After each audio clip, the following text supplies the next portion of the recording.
What's up, guys? Welcome back to the channel. Welcome back to another Western Wednesday review. As this week we take a look at kind of an unknown and obscure film from 1974, a Canadian film called Alien Thunder, aka Dan Candy's Law, which stars Donald Sutherland as Dan Candy, who is a Canadian Mountie looking for a fugitive native character named Almighty Voice. He's played by Gordon Tootoosis in his film debut. This film also stars Kevin McCarthy and Chief Dan George as Sounding Sky.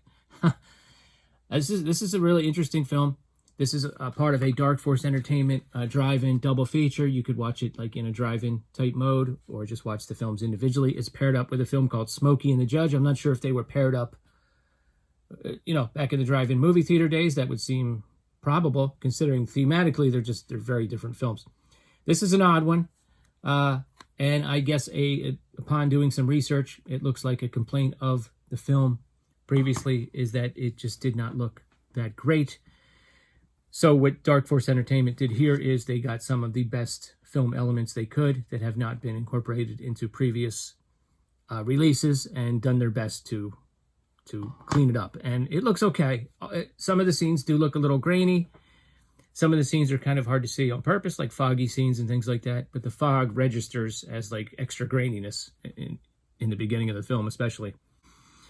So essentially, in the beginning, you have a native character who steals a cow and butchers it to eat because he's hungry. He's arrested, escapes from prison, and gets into a confrontation with a Mountie and kills him. And this really upsets Donald Sutherland's character quite a bit.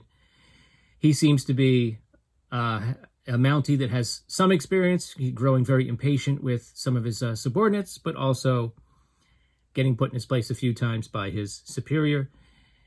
He kind of tries to warm up to the widow, and it's kind of unclear what his intentions are. Some of those scenes are quite awkward, and she is played by Francine Receipt, who was actually, they would eventually get married, or were married at the time for a few years at least.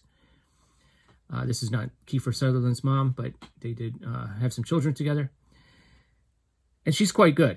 And then he also has some conversations with the dead Mountie's son, which are kind of, really rough. Sutherland breaks down and cries a few times, and it's very realistic. The dialogue seems very real. And yet there are times the kid seems to grow impatient with Sutherland showing up a few times. It's kind of unclear what his intentions are towards the widow. I think mostly it's just sympathy. But then it sort of really turns into revenge and obsession. He goes out, looks for this guy. He goes to the village, and he talks to one of the elders named Sounding Sky, who's played by the great Chief Dan George, and they're not giving him any information, okay? And Almighty Voice's daughter even gives birth during this time. So he just... And they communicate with all kinds of animal noises and signals and things. And there's some scenes at night. Sutherland's listening to this. And he knows what they're doing. But he just, he doesn't know where it's coming from. He can't be everywhere at once. He's just one man. And eventually, Almighty Voice will turn the tables and actually attack Donald Sutherland in his cabin. Or at least the cabin that they're using to conduct the search in. In a pretty exciting scene, he's up on the roof. I won't tell you what he does, but he forces Donald Sutherland out of there into the open.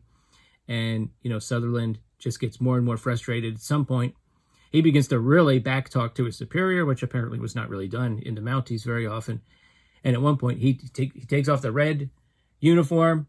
He puts on like brown and beige clothing, more like the kind of clothing an outdoorsman will wear, and just takes off and says, "I'm not coming back until I get him."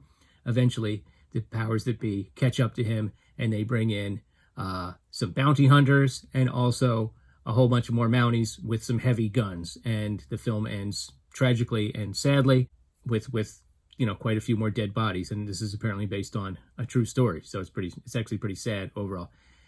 Anyway, an interesting film. If you're a fan of Donald Sutherland, I would definitely check it out for sure. Kevin McCarthy's also in it for a little bit. He's very good. Everybody in this is very good. Chief Dan George is always a treat.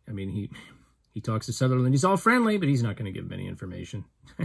He's just not. And it's just, those scenes are great. Very realistic feeling film. And check it out. I don't know if it's available anywhere else aside from this Dark Force Entertainment drive-in double feature, but kind of a strange one. that just kind of fell into my lap, and I do recommend it. What are your thoughts about Donald Sutherland? Do you have any of these drive-in double features? And I'll see you back next time for another Western Wednesday review. Thanks. Horsey. A horsey, careful. Careful. Those horses have these.